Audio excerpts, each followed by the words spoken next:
So it's relatively early on a Friday afternoon here, 3 o'clock, mid-afternoon. And so I've got the whole afternoon and evening in front of me to while away. Well, not while away, there's things to do, but it's a relaxing evening is the plan, right? So as I'm thinking of what beer to drink, what beer I have to review first and then I can drink, well, there really wasn't all that much choice. Though, to be honest, there is a 2019, I think, Fort Side wine-based beer that I've had sitting in my fridge for a little bit that I really need to drink and I'm really looking forward to, but it's still cool outside, and a wine-based beer might be more of kind of a summer flavor or maybe later on in the spring, but and a few more months isn't gonna hurt it, whatever. But, so besides that one, which was second place still, I have 3 Ryes by Reubens Brews, which is a barley wine aged in bourbon barrels, and this is a large glass. What's the size? One pint, 6 ounces.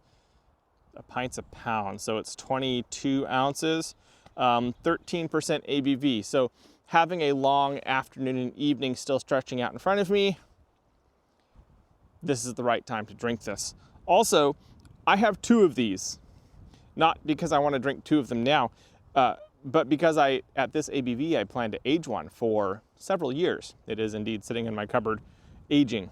And so I want to get kind of a baseline of what this beer tastes like now when it's relatively fresh. It is the 2025 release. I assume 3 Ryes it was Christmas time, so I'm guessing it was released in November of last year. So it's still relatively fresh, especially for a big beer like it is. And yeah, let's see how she tastes.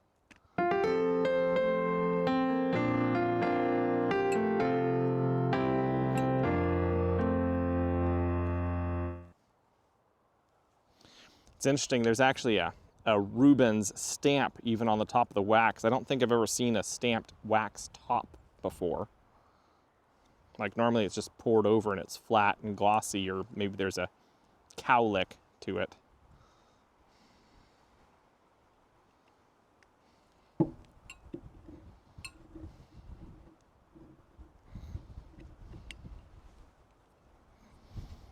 Try to remove enough wax that I don't get any in the beer. Not that it'll impact the flavor, but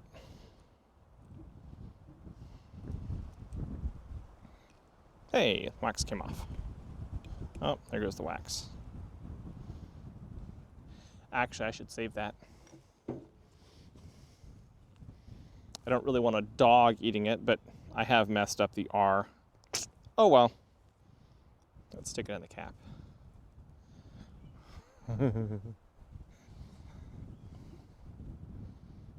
That is surprisingly light colored. Also, that is really thick. Take a look at the legs on that thing. That's like a thin maple syrup. Goodness, this is gonna be a doozy. Okay, so like most barley wines, there's not a whole huge lot of head to it. Or like the barley wines in my experience. But, oh. This is going to be a sweet concoction. But it's not just sweet. There's a character to it.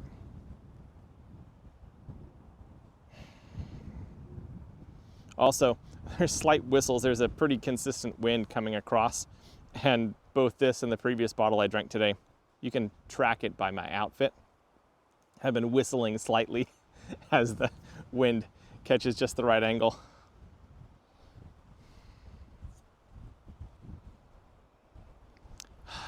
Apricots and prunes, which are both in the same fruit family.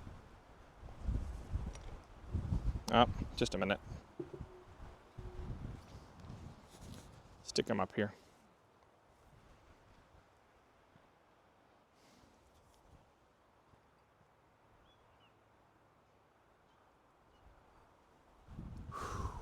Okay, apricots and prunes.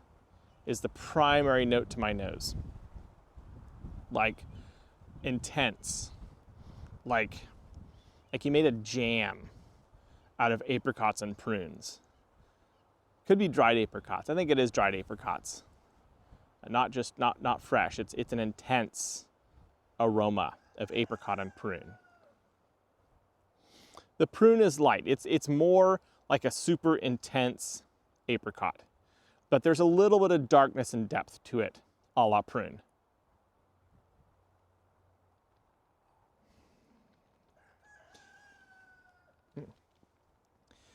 This is somewhat reminding me of other big rye beers I've had before.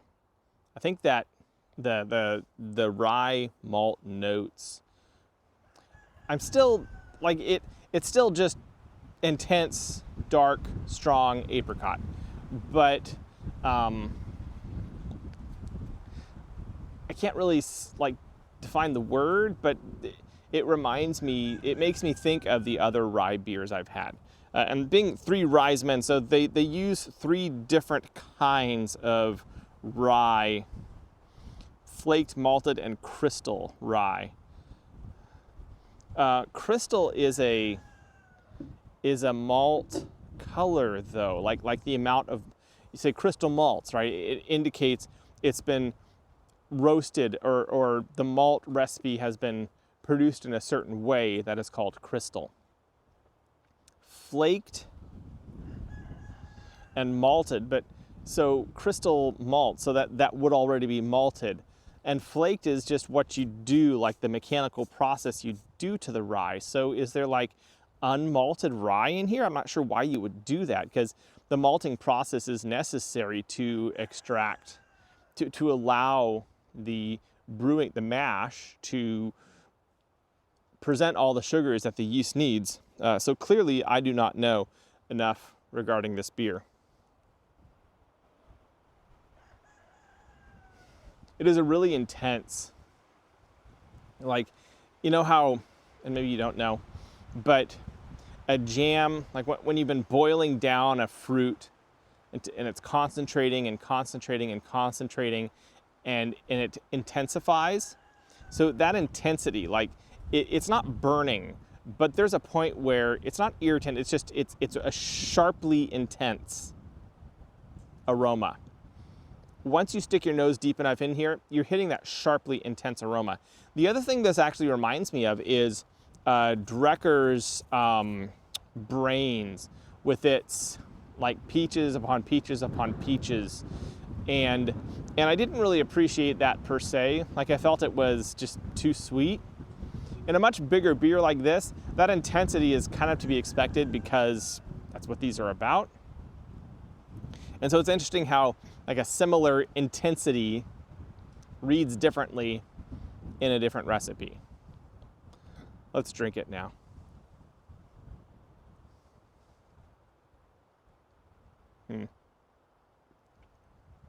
Yeah, that's thick. Ooh. Oh. You know how I mentioned thin maple syrup earlier? The latter 2/3 of this are maple syrup. And as the maple syrup fades, like the sweetness that's left in your mouth is a maple syrup sweetness. That is awesome.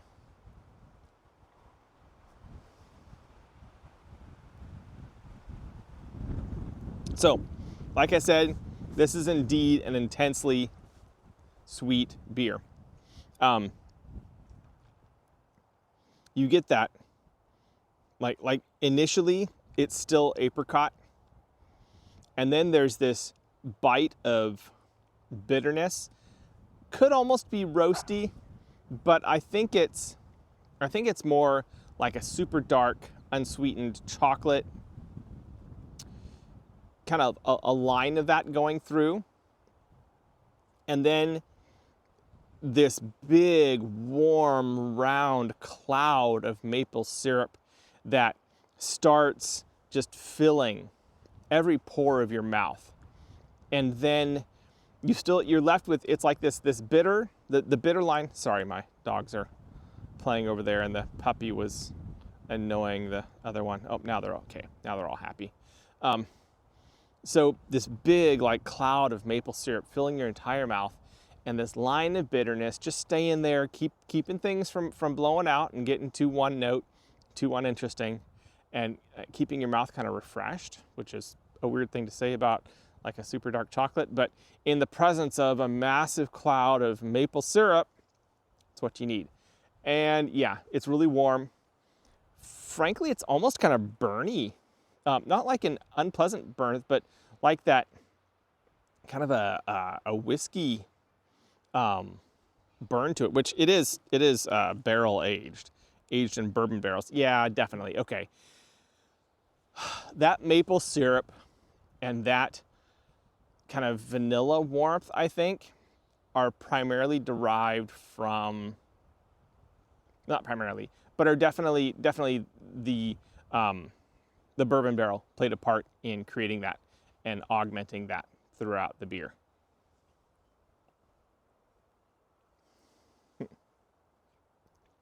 Want to make sure a grown-up dog doesn't take young dog's training collar off. The way they're playing, she might. Oh, that's kind of funny.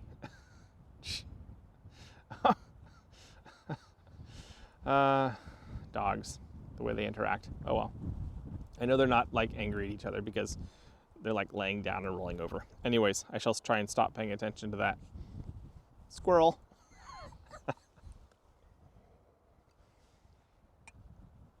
It is thick, it's viscous. I'm not sure how I'm going to be able to get through this myself. I will probably be finishing this over the course of a couple days maybe.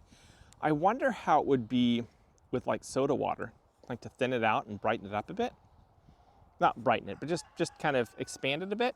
That might be interesting to try. This is like a snifter glass level of beer. You want a small pour, and you want to sip it carefully with a pipe or a cigar, or possibly with cheese, actually a nice dry cheese, like an aged cheddar, I think would work pretty well. Oh, yeah, now Suki was going after the training collar. I don't like that. That's not good. Anyways, here's hoping that doesn't become a thing, because it oughtn't. So yeah, something to kind of balance it and counteract this really thick, heavy sweetness. Like an aged cheddar, an aged white cheddar would be really good with this, I think. It is definitely a 3-star beer. It's a good beer, and I'm enjoying it. It is a big beer. It'll be really, really interesting to see if it dries out any as I age it. It does not say that it has been bottle conditioned, and typically that's the thing you want to see for a beer that a really big beer that you're going to age. I mean, you don't have to have a bottle conditioned beer, but typically aging a bottle conditioned beer is going to be more rewarding, i.e. it's going to result in more change of the flavor of the beer over the period that you age it than a beer that has not been bottle conditioned. But with the amount of residual sugars still in this beer, there's a lot for any yeast in here to still work on. And it'll be very interesting to see how it turns out in, I don't know, 3, 4, 5 years when I open the next bottle. Because yeah, that's probably how long it'll be in there. I have a 5 or 6 year old, besides that wine beer, which I have not been aging. Not myself, I bought it that way. I have a stout that I think I got like 5 or 6 years ago. And I really need to drink it, but I have to drink it with friends because it's a wine bottle, you know. No way I'm drinking that whole thing myself. Nope, no way. And even this, it's gonna be a chore, but I shall do my best. Anyways, this is me, Matthew, drinking and definitely enjoying the 3 Ryes Men, the 2025 edition by Reubens Brews, a Barleywine ale aged in bourbon barrels. And she's a thick doozy. And I will catch y'all on the flip side. Ain't no way I'm gonna bottoms up this or even finish this glass before I turn that off. Like I said, she's a sipper.